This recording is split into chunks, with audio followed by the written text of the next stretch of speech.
The morning air felt different in the Park District of New Seoul. The artificial gravity seemed to pull less on the trees, making them sway in odd patterns. Few people noticed, but Officer Kang noticed everything. Officer Kang sat in his patrol vehicle, eyes fixed on his scanner.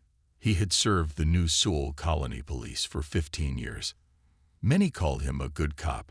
Others, especially those with darker skin, knew different truths about him. Kang tapped his fingers on the steering wheel. His shift had been quiet. Too quiet.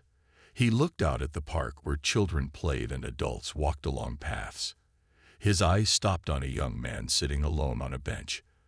The young man was working on a small metal device. His skin was dark. "Scanner, identify subject," Kang said. The vehicle's computer beeped. Subject identified as Jamal Okafor, age 17, student at New Seoul Science Academy. Kang's eyes narrowed.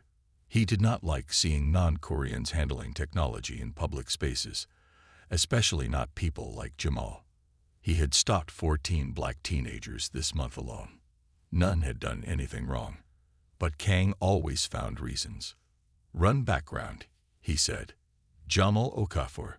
Parents: Dr. Aid Okafor and Dr. Lola Okafor, both medical researchers at Colony Medical Center.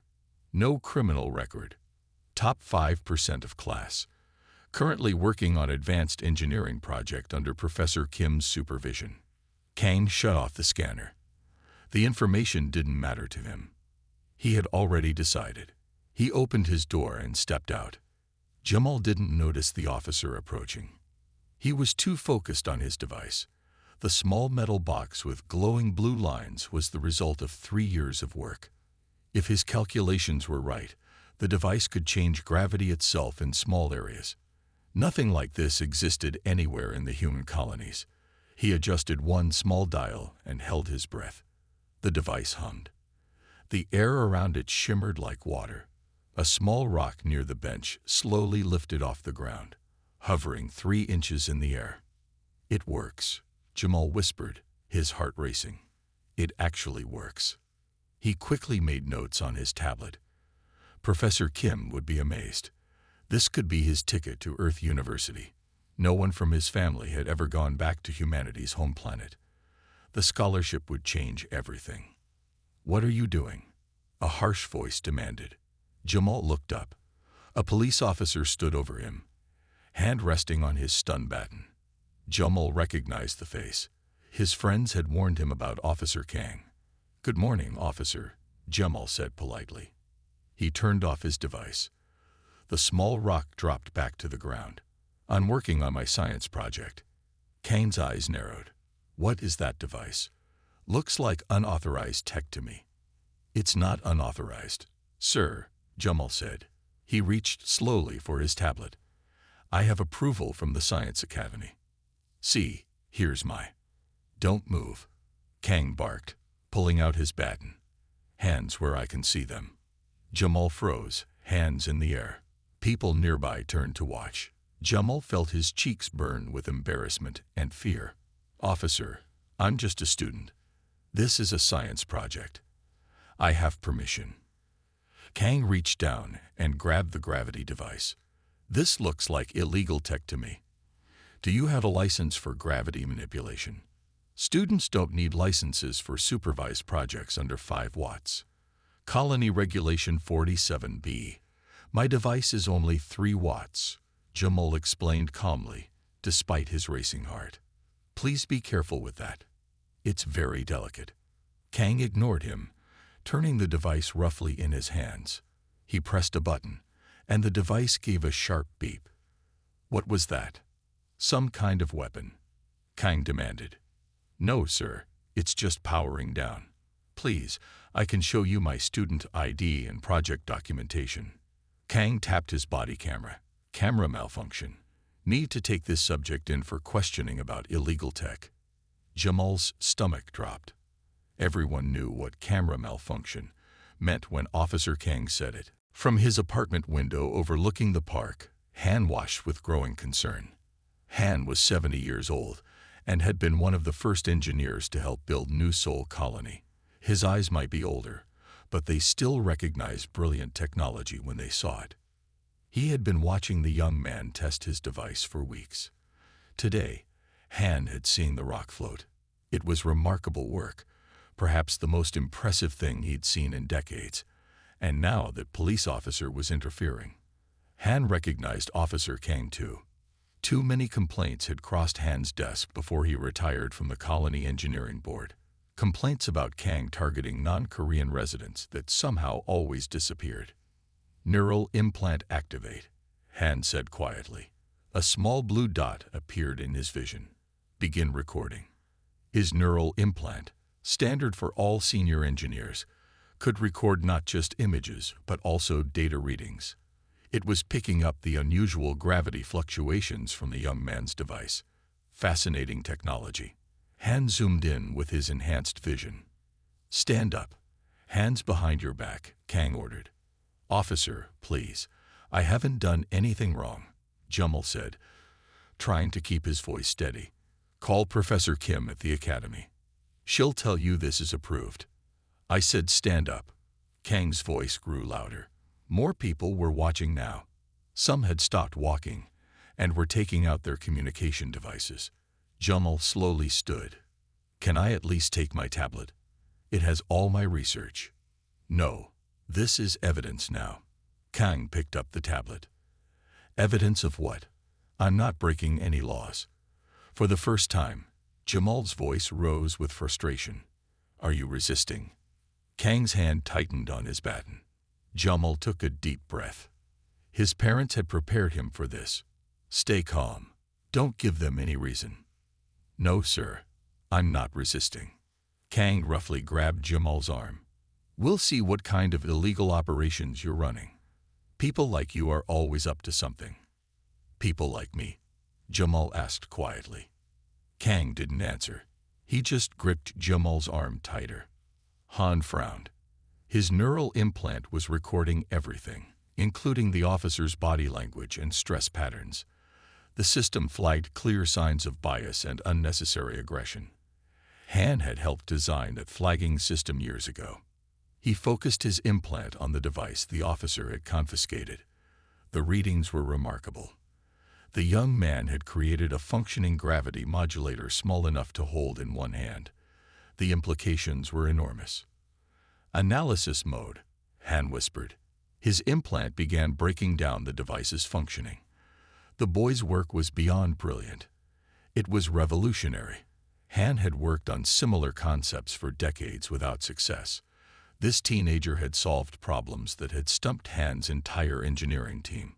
And now Officer Kang was about to destroy it all because of the color of the boy's skin. Han made a decision. Connect to Colony Administration Emergency Channel. Authorization Han 7729 Epsilon. Jamal's mind raced as Officer Kang pulled him toward the patrol vehicle. His gravity modulator was in Kang's pocket, probably already damaged. 3 years of work, his future, all in danger because he had dared to sit in a park while being black. "Officer, please listen," Jamal tried again. "That device is very important. It's new technology that could help the colony. The atmospheric stabilizers." "Shut up," Kang snapped. "I've heard enough excuses." They reached the vehicle. Kang roughly pushed Jamal against it. "What's going on here?" A new voice called out. A woman in a business suit approached. Her name tag read Park, and she wore a colony administration badge. "Colony business," Kang said stiffly. This subject was using illegal tech in the park. Administrator Park looked at Jamal. "Are you Jamal Okafor, Professor Kim's student?" Jamal's eyes widened. "Yes, Mom. We've been following your work. The Academy speaks very highly of you." She turned to Kang. "Officer, there seems to be a misunderstanding. Mr. Okafor has all proper clearances for his research." Kang stiffened. His device was causing gravity disturbances. "That's a violation of nothing." "Actually," Park interrupted. "The Science Board approved his experimental license last month." She held out her hand. "I'll need to see the device you confiscated." Kang didn't move. "I need to file a report first." "Procedure." Administrator Park's face hardened. Officer Kang, I've just received a very interesting data package from a former head engineer. It includes readings from that device. Readings that could solve our atmospheric stability issues. It also includes footage of this encounter. She paused. All of this encounter. Kang's face paled slightly. The device. Now. Park's voice left no room for argument. Reluctantly, Kang pulled the gravity modulator from his pocket. Jamal could see a small dent in its casing. His heart sank. Park carefully took the device. Engineering will want to see this right away. She looked at Jamal. Would you be willing to come to the administration building to discuss your work? There are people very eager to meet you. Before Jamal could answer, 3 more colony vehicles pulled up. Senior officers stepped out. Officer Kang, one of them said, you're needed at headquarters immediately. Kang looked from Jamal to Park to his fellow officers. For once, he seemed to have nothing to say. From his window above the park, Han smiled. Sometimes justice needed a little help from technology. And sometimes the future arrived in the hands of those society least expected to deliver it. The ride to colony administration was quiet. Jamal sat in the back of Administrator Park's vehicle, holding his damaged gravity modulator carefully in his hands. The small dent in its casing worried him. Even tiny damage could ruin the delicate parts inside. Try not to worry, Administrator Park said, glancing at him in the mirror. Our engineers can help fix any damage. Jamal nodded but didn't feel better. This device was more than metal and wires to him. It was his future. How long have you been working on this? Park asked. 3 years, Jamal answered. Professor Kim helped me with the theory, but I built it myself. Park looked impressed. At 17. That's remarkable. Jamal looked out the window as they passed the tall buildings of New Seoul. The artificial sky above the colony was darkening. The atmospheric stabilizers were failing again. Everyone knew it, but no one talked about it. Soon, parts of the colony might become unlivable. My device could help fix the sky, Jamal said quietly. That's why I made it. Park glanced at him with new interest. Explain. Meanwhile, Officer Kang sat stiffly in a chair at police headquarters. Across from him, Chief Lee reviewed the footage on a large screen. The recording showed everything from Kang's approach to Jamal's arrest.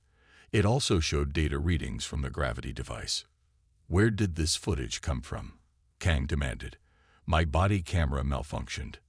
Chief Lee's face was hard. Han Ta-jun, former head engineer of the colony. He recorded everything from his apartment with his neural implant. Kang felt cold sweat on his neck. The boy was causing gravity disruptions in a public space. That's against regulations. Is it? Chief Lee slid a tablet across the table. Colony Regulation 47B clearly states that student projects under 5 watts are permitted with proper supervision. The boy told you this. You ignored him. He could have been lying, Kang insisted. But he wasn't. Chief Lee stood up. This isn't the first complaint about you, Kang, but it will be the last one I have to deal with. Kang's face went red. Are you firing me over some kid's science project? Chief Lee pressed a button. The screen changed to show dozens of files.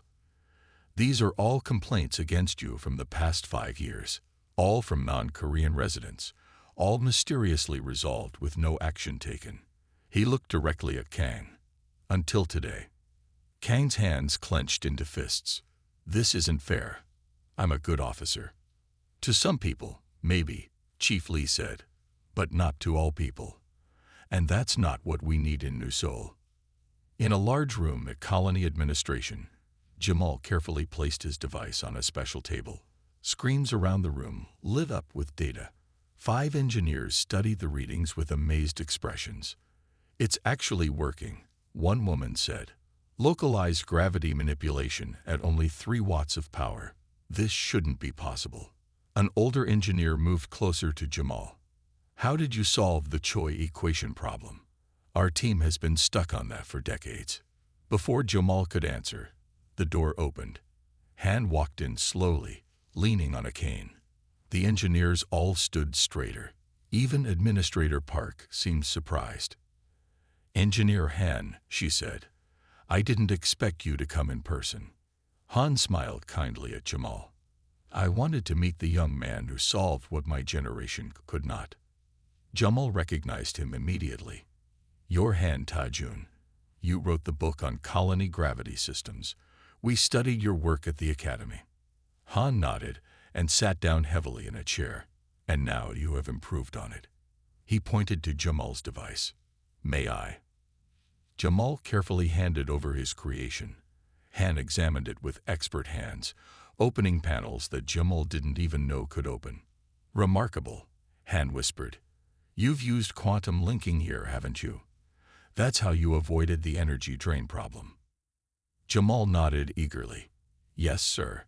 The quantum linking allows the system to borrow energy briefly from parallel fields without causing instability." The other engineers exchanged looks. One whispered, "That shouldn't work." "And yet it does," Han said. He looked up at the dark artificial sky visible through the ceiling windows. "And it might save us all." Administrator Park stepped forward. "Explain what you mean." Han carefully set down the device. "Our colony's atmospheric stabilizers are failing. We've known this for months. The gravity generators that hold our air in place are using too much power. In 3 months, we'll have to abandon the outer sections of the colony." The room went quiet. This was not public knowledge. Han pointed to Jamal's device. "This technology could solve everything. It uses a fraction of the power but creates stronger gravity fields. If we can scale it up, we could save the colony," Administrator Park finished. Back at police headquarters, Kang watched as another officer cleaned out his locker. His badge and weapon were already gone. 15 years of service ended because of one teenager in a park. "This isn't right," he muttered. Officer Sun, his longtime partner, stood nearby. "You brought this on yourself, Kang. We all saw how you treated people like Jamal." "People like Jamal," Kang echoed angrily. "You mean troublemakers." Sun shook his head. "No, I mean people who aren't Korean.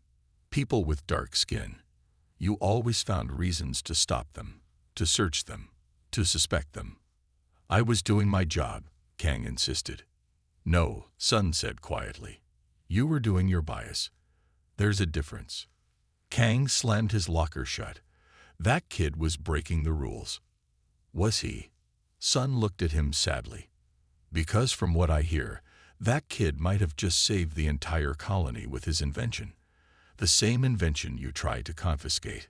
Kang had no answer for that. Director Song of Colony Operations studied the reports in front of him. Administrator Park stood nearby, along with Han and Jamal. "You're telling me," Director Song said slowly, "that this young man's device could replace our failing atmospheric stabilizers?" "With some scaling up, yes," Han confirmed. "His approach is revolutionary. It could work." Director Song looked at Jamal. "And you created this yourself, as a school project?" Jamal nodded. "Yes, sir. Professor Kim helped with some of the theory, but I built it myself." "Why?" Director Song asked. "Why work on gravity systems? Most students your age are building robots or studying space travel." Jamal looked down at his hands. "My grandmother lives in the outer section of the colony, the one that's failing first. They said everyone would have to move soon, but she loves her home and her garden." He looked up. "I didn't want her to lose her home." The room was quiet for a moment. Director Song nodded slowly.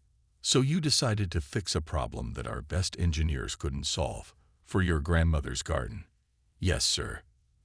Director Song turned to Han. "How quickly can we test this on a larger scale?" "With enough resources. 2 weeks," Han said. "I'd want Jamal involved every step of the way. This is his creation." Director Song stood up. "Make it happen. Whatever you need, you'll have it." As they left the office, Han put a hand on Jamal's shoulder. "You know what this means, don't you? If this works, it won't just save New Seoul. Every human colony in space uses the same failing gravity technology. Your device could save millions of lives. Jamal thought about his grandmother's small garden with its earth plants that reminded her of home. He had only wanted to save that. Now, he might save everyone. What about Officer Kang? Jamal asked quietly. What will happen to him? Han looked surprised by the question. He's been suspended. There will be a full investigation into his conduct. He was wrong about me, Jamal said. But I don't want to ruin his life. Han studied the young man's face. You have a good heart, Jamal. But actions must have consequences. Officer Kang needs to learn that judging people by their appearance leads to bad decisions. As they walked through the building, people stopped to stare at Jamal. Word was spreading quickly. The boy from the park. The one with the device that might save them all. You should call your parents, Administrator Park suggested. They'll be worried. Jamal nodded, suddenly remembering his family. So much had happened in just a few hours. His parents would be scared when he didn't come home. Can I tell them everything? He asked. Han smiled. Everything except the technical details. Those remain classified for now. Administrator Park handed Jamal a communication device. Tell them their son is a hero. Because that's what you are now, whether you wanted to be or not. Jamal took the device with shaking hands. He had only wanted to help his grandmother keep her garden. Now the fate of the entire colony might rest on his invention. He wondered if this was how all great changes happened, not with grand plans, but with small acts of love that grew beyond what anyone could imagine. 2 weeks passed quickly. Jamal barely slept. He worked day and night with Han and the colony's best engineers to scale up his gravity modulator. They took over a large lab in the science district, filling it with equipment and computers. Jamal's parents visited the lab every day. They'd brought food and clean clothes. Dr. Aid Okafor, Jamal's father, often stayed to help. He wasn't an engineer, but he understood the importance of his son's work. We're so proud of you, his mother told him, hugging him tightly. But please remember to rest sometimes. Jamal nodded, but his mind was already back on the work. The scaled-up modulator was almost ready for testing. It was much bigger than his small device, now the size of a car. But the principles were the same. Today is the day, Han announced one morning. We're ready for the first major test. The lab was crowded. Engineers, scientists, and colony officials filled the room. Director Song stood near the front with Administrator Park. Even Professor Kim from the academy was there, beaming with pride at her student.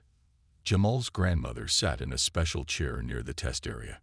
She had insisted on coming. I want to see what my grandson built to save my garden, she had said. No one could say no to her. Han stepped forward. For those who don't know, the colony's atmospheric stabilizers are failing. In less than 3 months, the outer sections will become unlivable. In 6 months, the entire colony could be at risk. Nervous whispers filled the room.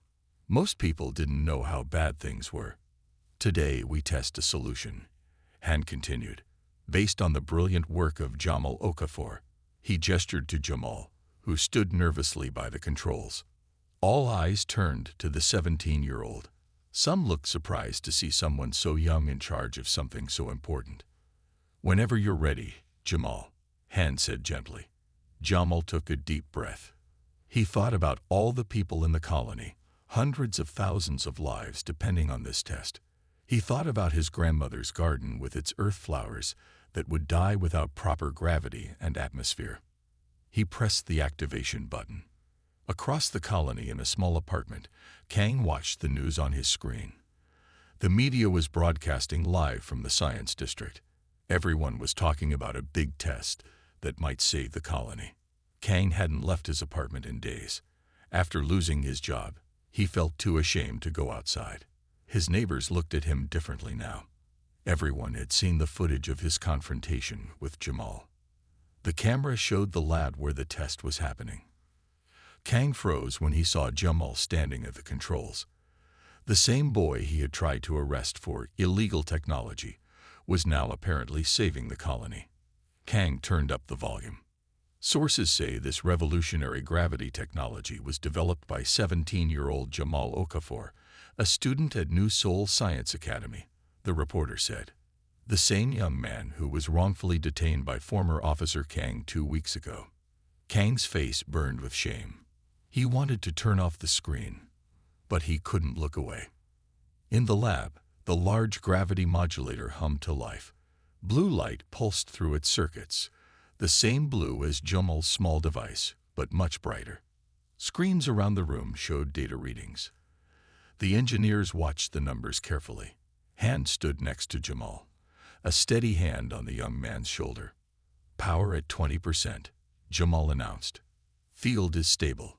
30%, he continued after a moment. Still stable. The room was completely silent. Everyone held their breath. 50%, 70%. Han squeezed Jamal's shoulder. This was farther than they had gone in smaller tests. 90%. Gravity field at full projected strength. The room erupted in cheers. Engineers hugged each other. Director Song shook hands with Administrator Park. Professor Kim wiped tears from her eyes. Jamal's grandmother stood up from her chair and walked to her grandson. She hugged him tightly. "You did it," she whispered. "My brilliant boy." But Han was looking at the data screens with a puzzled expression. "Jamal," he said quietly, "look at this." Jamal turned to the screen. The gravity field was stronger than their calculations had predicted. Much stronger, and it was using less power than expected. "That's not possible," one of the engineers said, looking over their shoulders. Jamal studied the numbers. "Unless." He grabbed a tablet and quickly wrote a new equation. "The quantum linking is creating a feedback loop. It's amplifying the effect." Han's eyes widened. "If that's true, this technology is even more revolutionary than we thought." Director Song approached them. "Is there a problem?" "No," Han said. "The opposite. It's working better than we calculated. Much better." The director looked at the screens. "What does that mean for the colony?" Jamal looked up from his calculations. "It means we can save more than just New Seoul. This system could work for every human colony in space, and it would use a fraction of the power of current systems." The room went quiet again as people realized the implications. "It means," Han said slowly, "that this young man has just changed the future of humanity in space." The news spread quickly throughout New Seoul. The atmospheric stabilizers would be replaced within a month. The colony was saved. And it was all because of a teenager who had been working on a school project in a park. In homes and businesses across the colony, people watched footage of the successful test. They also watched the older footage, the recording of Officer Kang confronting Jamal. The two videos played side by side on screens everywhere. In his apartment, Kang watched too. He saw himself on the screen, aggressive and dismissive. He saw Jamal, polite and explaining patiently about his device. He saw himself ignoring everything the boy said. For the first time, Kang truly saw himself through others' eyes, and he didn't like what he saw. A week after the successful test, Jamal received a message. It was from Kang. "I don't want to read it," Jamal told his parents at breakfast. His father sighed. "You don't have to. But sometimes facing hard things helps us grow." "He was wrong about you," his mother added. "But people can change when they see their mistakes." Jamal thought about it. Finally, he opened the message. "I am sorry," it began. "I treated you unfairly because of how you look. I was wrong. You are not what I thought you were. You are much more. Thank you for saving the colony despite how I treated you. I wish I could take back what I did. I am trying to be better now." Jamal read it 3 times. The words seemed honest. He didn't know how to feel about them. "He wants to meet in person," Jamal told his parents. "To apologize face to face." His parents exchanged worried looks. "You don't have to do that," his father said. "I know." Jamal looked out the window at the artificial sky. It seemed brighter now, more stable. "But I think I want to." The colony council chamber was filled to capacity. Every official in New Seoul was present. Jamal sat in the front row with his family, Han beside them. Director Song stood at the podium. Today we honor a young man whose brilliant mind and kind heart have saved our colony. His technology will soon save colonies throughout human space.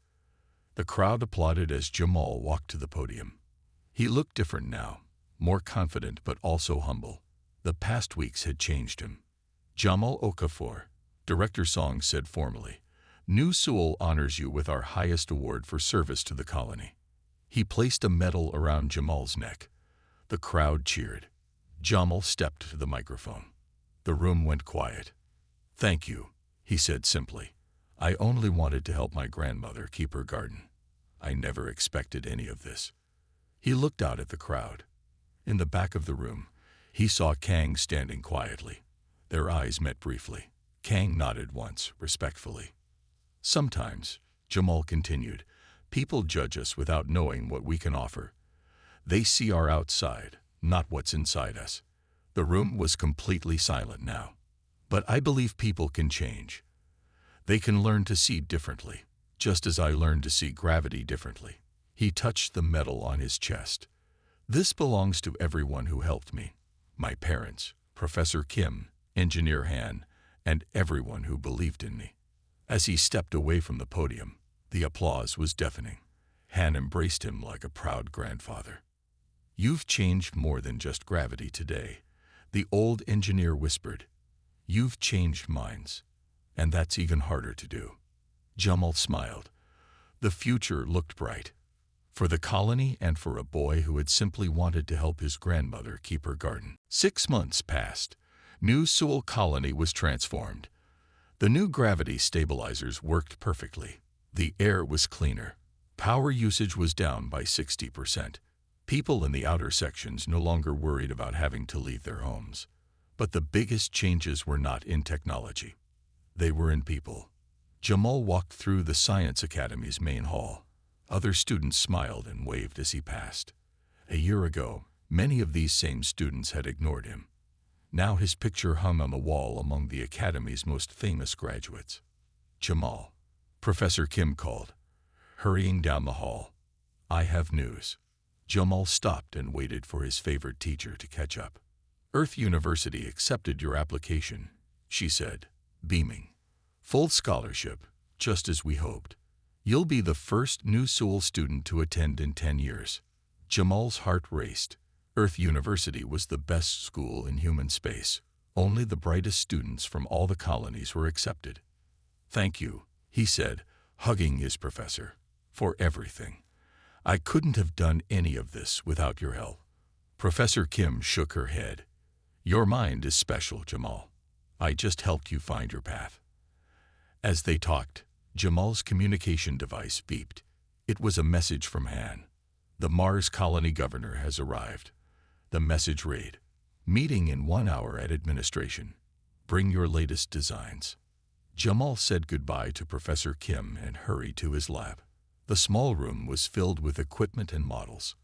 On the main table sat his newest creation, a portable gravity modulator that could fit in a backpack. It could help explorers on new planets by creating Earth normal gravity in small areas. He carefully packed the device and his notes. Then he headed to colony administration. The meeting room was crowded with important people. The governor of Mars Colony sat at the head of the table. Director Song sat beside him. Han was there too, looking tired but happy. Ah, here he is. Director Song said as Jamal entered. Governor Lee, this is Jamal Okafor. The governor stood and shook Jamal's hand. The famous young inventor. It's an honor to meet you. Jamal nodded politely. He was still not used to being famous.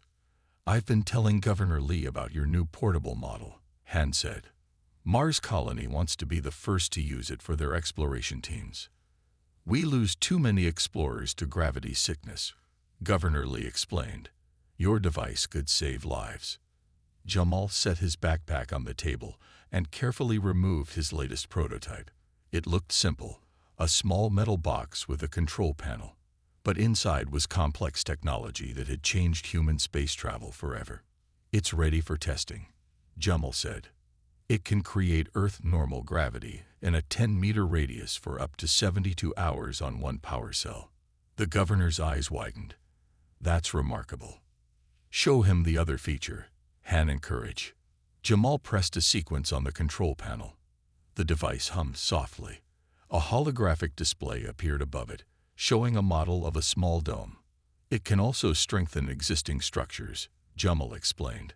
A standard emergency shelter with this device could withstand 3 times more pressure or damage. Governor Lee looked at Director Song. New Seoul has kept its promise. Mars Colony will keep ours. The trade agreement is approved. We'll send the medical supplies you requested on the next transport. Director Song smiled. New Seoul thanks you. This partnership will benefit both our colonies. After the meeting, Han and Jamal walked together through the administration building. Earth University, Han said. I'm proud of you, Jamal. I'm nervous, Jamal admitted. I've never left New Seoul before. Han patted his shoulder. You'll be fine. Your mind is already exploring the stars. Your body is just catching up. As they walked, Jamal saw a familiar face ahead. Kang was standing near the exit, wearing civilian clothes. He looked different, thinner, older somehow. Han noticed him too. Do you want me to stay? Jamal shook his head. It's okay. We've met twice already. Han nodded and continued walking. He nodded politely to Kang as he passed. Jamal stopped in front of the former officer. Hello, Mr. Kang. Hello, Jamal, Kang said quietly. I heard about Earth University. Congratulations. Thank you, Jamal said. How is your new job? After losing his position as a police officer, Kang had started working at a community center in the outer section of the colony. He helped young people learn skills and find jobs. It's good, Kang said. Hard sometimes, but good. He hesitated. Actually, that's why I wanted to see you. One of my students. A young girl, she's brilliant with technology, like you. But her family can't afford academy tuition. Jamal understood immediately. What's her name? Min. She's 12. Already building robots from scrap parts. Jamal nodded. Have her apply to the Okafor Foundation. We have scholarships for students like her. After his gravity modulator had been sold to other colonies, Jamal had used part of the money to start a foundation. It helped talented young people from poor families get education and opportunities. Thank you, Kang said. I'll tell her family. There was an awkward silence between them. Then Kang spoke again. I watch the sky every day, he said. The new stabilizers make it look almost like Earth's sky now. Clear and blue. I think about how close we came to losing everything. He looked directly at Jamal. And I think about how I almost stopped the person who saved us. Jamal didn't know what to say. The past couldn't be changed. I'm trying to be better, Kang continued. To see people for who they really are, not what I expect them to be. That's all any of us can do, Jamal said. Try to be better today than we were yesterday. The day Jamal left for Earth University, the shuttleport was crowded. His parents, grandparents, and friends came to say goodbye. Han was there too, leaning on his cane. I have something for you, Han said, handing Jamal a small box. Inside was an old-fashioned paper notebook. Han's name was on the cover. My original gravity research from 50 years ago, Han explained. I was going in the wrong direction. Maybe you can learn from my mistakes. Jamal was touched. He knew how valuable this was. I'll take good care of it, he promised. I know you will, Han said, just like you took care of our colony. The final boarding call sounded. Jamal hugged everyone one last time. His grandmother held him tightly. Remember, she whispered, all this started because you wanted to save my garden. Small acts of love can change the world. Jamal nodded, tears in his eyes. As he walked toward the shuttle, he noticed Officer Sun, Kang's former partner, standing nearby in uniform. The chief sent me, Sun explained. Official colony honor guard for our most important export. Jamal smiled. Please tell the chief thank you. Sun nodded. There's something else you should know. Because of what happened with you and Kang, all police officers now get special training. We learn about bias and how it affects our work. Your story is part of that training. Jamal was surprised. My story? Yes, both sides, yours and Kang's. We see the recording from Han's neural implant. We learn how Kang's bias almost cost our colony everything. And we learn how your forgiveness helped Kang become a better person. Jamal hadn't thought of his actions as forgiveness. He had just tried to do what felt right. The training is helping. Sun continued. Complaints are down. People trust us more, even in the outer sections where they used to avoid us. The final boarding call sounded again. Jamal had to go. Good luck on Earth, Sun said, saluting formally. Jamal boarded the shuttle and found his seat by a window. As the ship lifted off, he could see all of New Seoul below. The colony looked healthy and strong with its new gravity systems. Near the outer section, he could just barely see his grandmother's garden, a small green patch that had started everything. Jamal touched the medal he still wore under his shirt. Director Song's words came back to him. We honor a young man whose brilliant mind and kind heart have saved our colony. It hadn't been just his mind that saved New Seoul, Jamal realized. It had been many things. Han's courage to record what he saw, Professor Kim's belief in her student, his parents' support, and even Kang's journey to become better. The shuttle broke through the artificial atmosphere and headed toward Earth. Jamal opened Han's notebook and began to read. There were still so many discoveries waiting to be made, and he was just getting started.